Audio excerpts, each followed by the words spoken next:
வாய்ப்பு. இஸ்லாம் நமக்கு கற்றுக் கொடுத்த மிக அழகான பண்புகளில் ஒன்றுதான் சலாம். சலாம் சொல்வதின் சிறப்புகளை பற்றி பேச வருகிறார் நம் பள்ளி மாணவி ஜே ஜசீரா 5th ஸ்டாண்டர்ட்.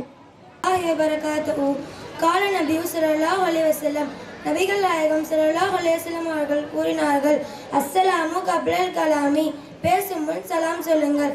நான் உங்கள் முன் சலாம் சொல்வதன் சிறப்பை பற்றி பேச வந்துள்ளேன்.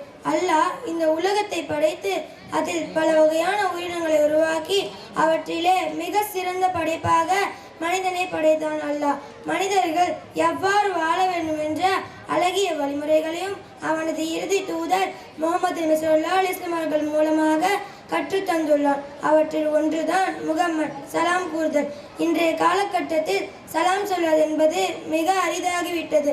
அப்படியே சொன்னாலும் தெரிந்தவர் தெரியாதவர் என்று பாகுபாடு பார்த்து சலாம் கூறி வருகிறோம். நபி ஸல்லல்லாஹு அலைஹி வஸல்லம் அவர்கள் சொல்லியிருக்காங்க, தெரிந்தவர் தெரியாதவர் என அனைவருக்கும் சலாம் கூறுவதை வலியுறுத்தி கூறியுள்ளார்கள். ஒரு மனிதர் நபி ஸல்லல்லாஹு அலைஹி வஸல்லம் அவர்களிடம் இஸ்லாமிய பண்புகள் மிகவும் சிறந்தது எது என்று கேட்டார்.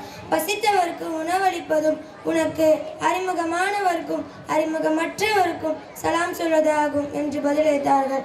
நபி ஸல்லல்லாஹு அலைஹி வஸல்லம் அவர்கள் கூறினார்கள், இன்னல் அவுலன் நாசி பில்லாஹி மன் பதஅஹும் பிஸ்ஸலாமி, மக்களில் எவர் சலாம் சொல்வதில் முந்திக் கொள்கிறாரோ அவர் அல்லாஹ்வுக்கு மிக நெருக்கமானவர் ஆவார்.